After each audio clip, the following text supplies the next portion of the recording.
أعوذ بالله من الشيطان الرجيم بسم الله الرحمن الرحيم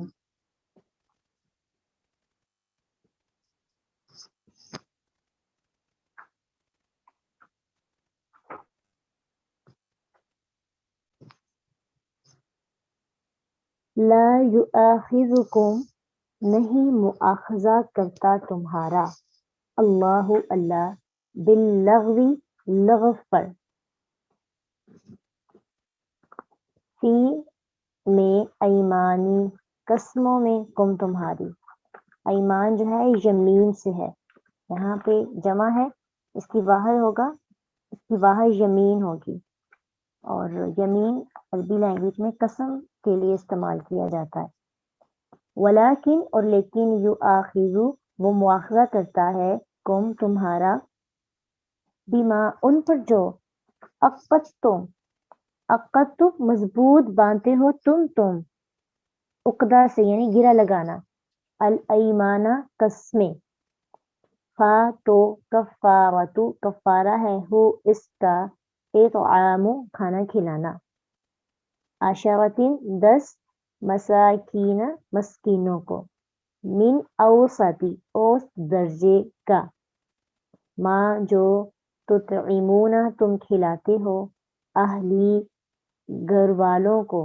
کم اپنے او یا کسوتو پہنانا کپڑے پہنانا ہم انہیں جیسے توڑ کے آپ کو پڑھایا جا رہا ہے تو جب کبھی آپ کا انشاءاللہ ٹیسٹ ہوگا فائنل تو اس میں آپ کو اس طرح سے توڑ جوڑ دیے جائیں گے اس سے کیا آپ کو فائدہ ہوتا ہے کہ آپ کی ٹرانسلیشن بالکل کریکٹ رہتی ہے آپ غلط ملط نہیں کرتے ضمائر کو ان کی ٹرانسلیشن رہتی ہے اور گرامر کی اگر سمجھ آ گئی تو پھر تو آپ کو ٹرانسلیشن کرنے میں بالکل بھی پرابلم نہیں ہوگی تو انشاءاللہ جیسے جیسے ہم آگے بڑھیں گے اس کو مزید گرامر کو قرآن میں لے کے آئیں گے کیسے کیسے اپلائی کرنا ہے تو توڑ جوڑ کا مطلب یہ ہے کہ اگر آپ کو لفظ دیا جائے ایگزامس میں اہلیکم کو توڑ کر لکھیں تو پھر آپ کیا کریں گے اہلی علیحدہ کر دیں گے اور کم علیحدہ اہلی گھر والوں کو کم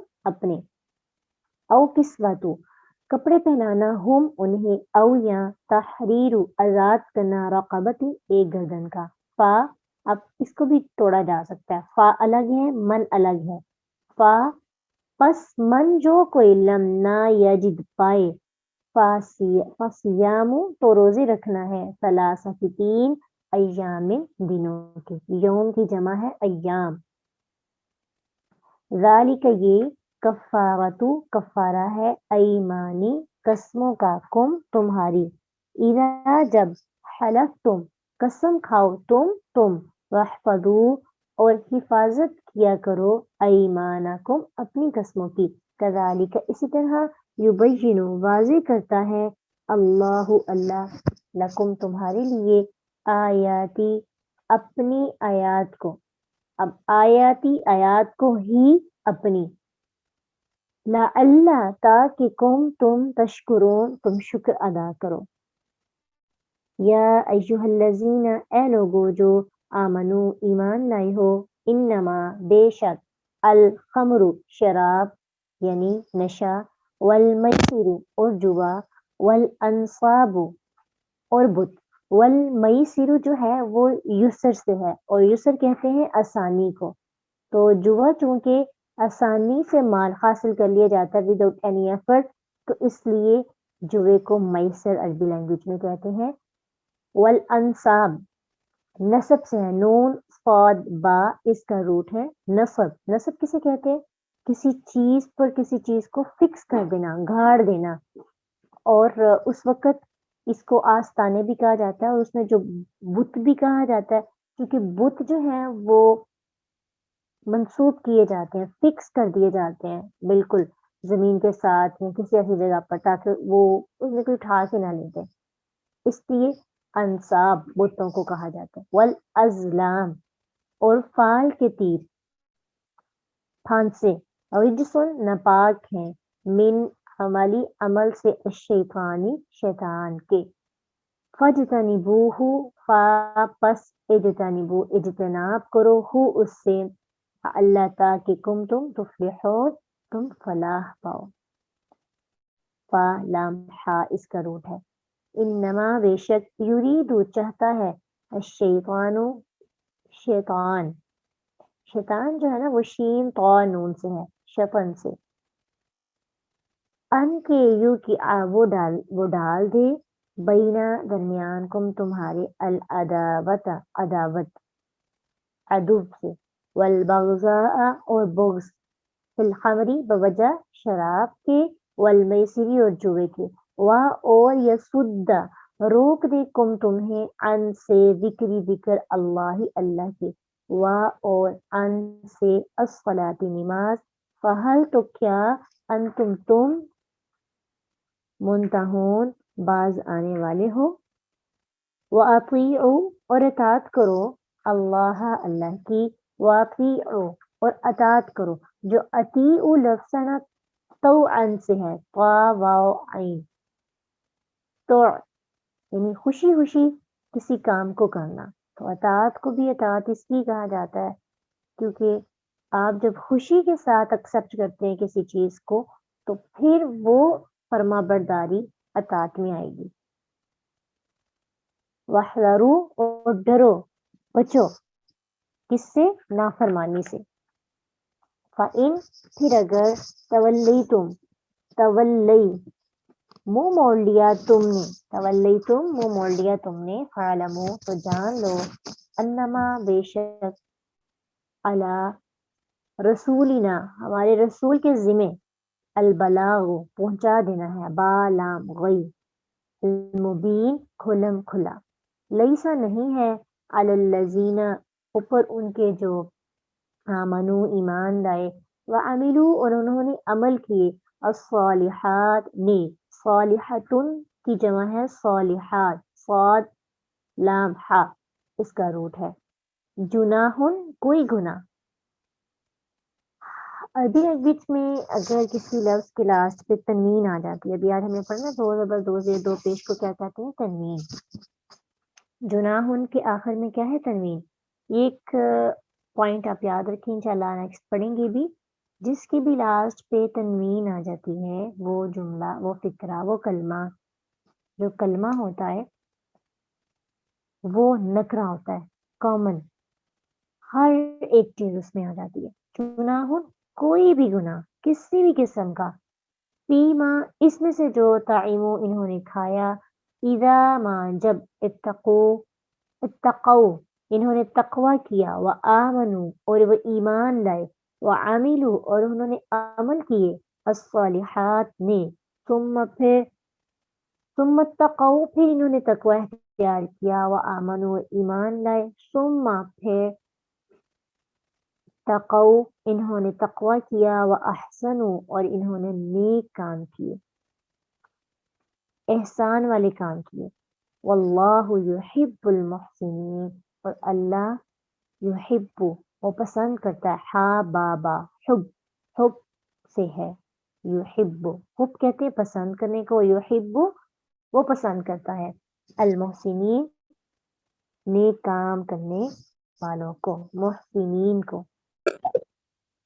نہیں مؤاخذہ کرتا تمہارا اللہ باللغو فی ایمان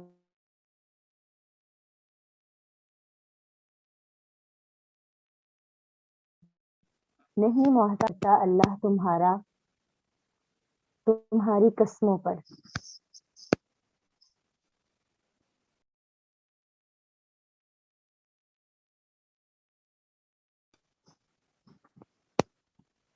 لغت قسموں پر اللہ سبحانہ تعالیٰ مواخذہ نہیں کرتا. اب پیچھے جو ہے کھانے پینے کی بات کی جا رہی تھی تو اس کے بعد اب اللہ سبحانہ تعالیٰ نے یہ مزید لوگوں کے دین کو آسان بنانے کے لیے مزید ایکسپلینیشن کی تاکہ لوگ سمجھ سکے کہ کن کن چیزوں میں ان کو احتیاط کرنی ہے.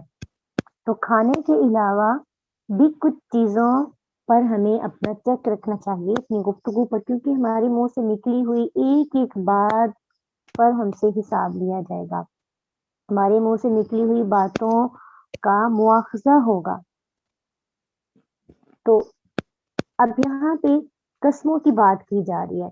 جو لغو قسمیں ہوتی ہیں جو ویسے ہی زبان سے نکالتی جاتی ہیں اس پہ اللہ سبحانہ تعالیٰ ہمارا معاوضہ نہیں کریں گے.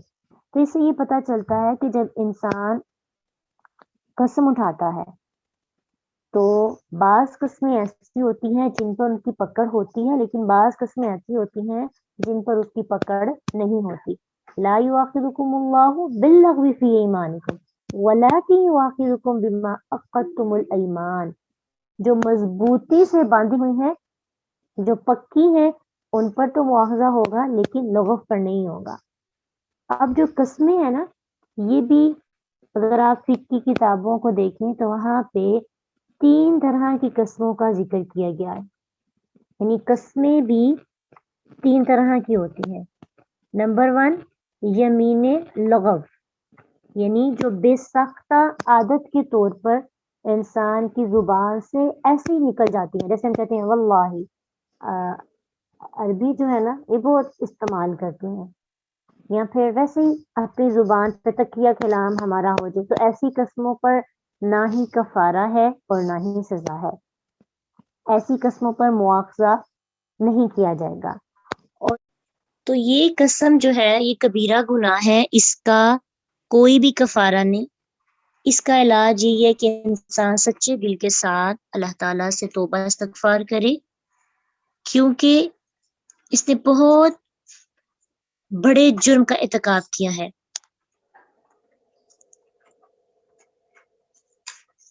پھر تیسری قسم کی جو قسم ہے وہ پکی قسم، یعنی ارادی اور نیت کے ساتھ قسم کھانا کہ میں ایسا کروں گا یا نہیں کروں گا. تو یہاں پہ ہمیں 3 طرح کی قسموں کا پتہ چلا ہے، لغو، غموس اور پکی قسم. جیسے عقدتم کہا ہے.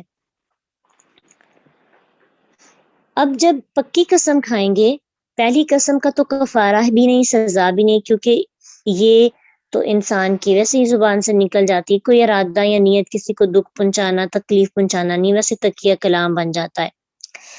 اب جو دوسری قسم ہے اس کا پورے کا پورا یہ مطلب ہوتا ہے کہ انسان دوسرے کو دھوکہ دینا چاہتا ہے، دوسرے کو تکلیف دینا چاہتا ہے. ارادہ ہی اس کا دھوکہ اور فریب کا ہوتا ہے. مثلا اگر آپ کو کوئی کہے کہ میں آپ کو 10 روپیز دے رہا ہوں، اور یا آپ کہتے ہیں کہ مجھے 10 روپیز دیں تو میں آپ کا فلاں کام کر دیتا ہوں، لیکن آپ پیسے لے لیتے ہیں اور آپ اس کا کام نہیں کرتے، تو یہ غموس میں آ جائے گا.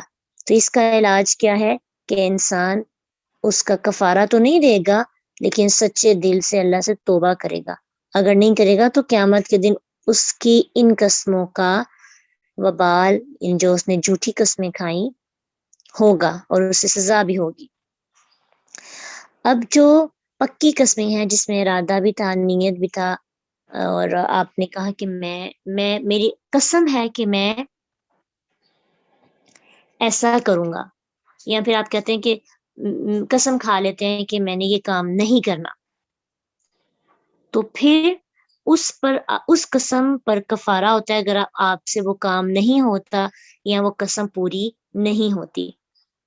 ٹھیک ہے، تو ایسی قسموں پر کفارہ کیا ہے؟ فَكَفَّارَتُهُ إِطْعَامُ عَشَرَةِ مَسَاكِينَ. تو کفارہ ہے اس کا کہ کھانا کھلایا جائے عشرۃ مساکین، 10 مسکینوں کو، من اوسطی، اوس درجے کا، درمیانے درجے کا، یعنی جو تم اپنے گھروں میں استعمال کرتے ہو نارملی، ایک ایوریج جو اس کی ہوتی ہے، اس قسم کا کھانا جو ہے 10 مسکینوں کو کھلایا جائے. قسم پورا نہ کرنے کا کفارہ. یہ ساتھ ساتھ دیکھتے جائیے، ہم بہت سی قسموں کو پورا نہیں کرتے، تو اگر ہم نہیں کرتے تو اس پہ ہمارا کفارہ ہے. پھر اسی طرح اگر یہ نہیں کر سکتے، 10 مسکینوں کو کھانا کھلانا مشکل ہے، تو پھر کیا کرنا ہے؟ اگلا آپشن، اگلی آسانی کیا ہے؟ چلو انہیں کپڑے پہنا دو. 10 مسکینوں کو کھانا کھلائے، یا پھر انہیں او کسوتہم، یا کپڑے پہنانا، او تحریر رقبۃ، یا پھر یہ بھی کام نہیں ہو سکتا تو پھر تیسرا کام کیا ہے؟ کسی ایک گردن کو آزاد کروا دی. اور دوسری جگہ پر اس کی تفسیر یہ ہے کہ مسلمان گردن کو، ایک مسلمان غلام کو آزاد کروانا. اگر ان تینوں ہی کی طاقت نہ ہو تو اللہ سبحانہ تعالیٰ نے اور آسانی. دیکھیں نا، یہ سب چیزیں تو انسان کے مال کے ساتھ ہیں. تو بہت سے لوگ ایسے بھی ہیں جو مال و دولت نہیں رکھتے. اب جن کے پاس مال و دولت نہیں ہے، وہ اپنی قسموں کو کھا کر جب توڑتے تو کیا ان پہ کوئی کفارہ نہیں ہوگا؟ بلکہ ہوگا. اگر وہ ان تینوں کی طاقت نہیں رکھتے، فَمَن لَّمْ يَجِدْ فَصِيَامُ ثَلَاثَةِ أَيَّامٍ، بس جو کوئی نہ پائے ان تینوں میں سے کسی ایک کو بھی، تو کیا کرے؟ 3 دن کے روزے رکھے. ٹھیک ہے، تو یہ 3 دن کے روزے پے در پے بھی رکھے جا سکتے ہیں اور الگ الگ، دونوں طرح درست ہیں. تو یہ اللہ سبحانہ تعالیٰ کی طرف سے انسان کے لیے بہت بڑی آسانی ہے، چیزوں کو آسان کر کے پیش کیا گیا ہے. اور یہاں پہ ایک اور بات یاد رکھیے کہ اللہ کے علاوہ کسی کی بھی قسم نہیں کھائی جاتی، بلکہ کسی اور کی قسم کھانا شرک میں آ جاتا ہے. قسم صرف اللہ ہی کی کھائی جاتی ہے، اور کسی انسان کی، کسی ولی کی، کسی نیک بندے کی قسم بندہ نہیں کھا سکتا. اور پھر اسی طرح یہ ہے کہ کفارہ جو ہے کب ہوگا؟ یہ نہیں کہ آپ نے قسم کھائی ہے اور آپ کہیں کہ قسم کھانے پہ کفارہ ہوگا. کفارہ تب ہوگا جب آپ قسم کھا کے اس کو پورا نہیں کرتے.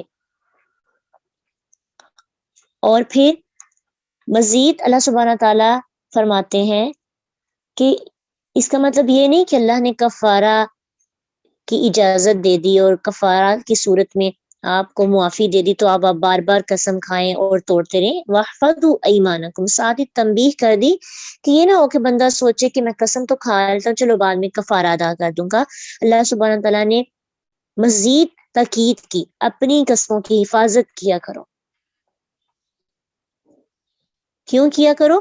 کیونکہ تم اللہ کا نام لے کر لوگوں کو امید لاتے ہو، یا اپنے آپ کے ساتھ قسم کھا لیتے ہو. مثلا کچھ قسمیں ایسی ہوتی ہیں کہ آپ کے پاس کوئی آتا ہے اور آپ کو آ کے کہتا ہے جی قسم لو، میں تمہیں کوئی بات بتاؤں گا اور تم نے آگے نہیں بتانی. آپ لے لیتے ہیں، اور اب جب بات پتہ چل جاتی ہے وہ انسان چلا جاتا ہے، اور آپ کے ذہن میں، دماغ میں صرف ایک ہی چیز چل رہی ہوتی ہے کہ میں اس کو دوسروں تک پہنچاؤں، بتاؤں. حالانکہ بتانا ضروری نہیں ہوتا، بس اپنی ذہنی اور نفس کی تسکین کی خاطر. تو اب تو آپ کے لیے کوئی مجبوری نہیں کہ آپ قسم کو توڑیں. تو ایسا نہیں کرنا چاہیے، اور اگر ایسا کر دے تو کفارہ تو ضرور ادا کرنا ہوگا، لیکن ایسے کرنے سے بہت حد تک بچنا چاہیے کیونکہ آپ کی کوئی مجبوری نہیں. لیکن اگر بعض اوقات ایسا ہوتا ہے کہ انسان کوئی قسم اٹھا لیتا ہے اور اس کو پورا نہ کرنا اس کی مجبوری بن جاتا ہے، اور وہ قسم بعض اوقات ایسی ہوتی ہے کہ وہ کسی جائز چیز کی قسم کھا لیتا ہے، جائز کام کو چھوڑنے کی. مثلا اپنے اوپر کچھ چیزوں کو حرام کر لیتے ہیں، تو اب اپنے اوپر اللہ کی حلال کردہ چیزوں کو حرام کرنا، کیا اس کا اسلام میں ہمیں اس کی اجازت دی گئی ہے؟ بالکل بھی نہیں. کل ہی ہم نے پڑھا تھا لا تحرموا طیبات، کہ تم حرام نہ کرو اپنے اوپر پاکیزہ چیزیں. تو جب انسان کسی ایسی قسم کو اٹھا لیتا ہے جس میں اس کو پورا کرنے سے بھی گناہ ہوتا ہے اور نہ پورا کرنے سے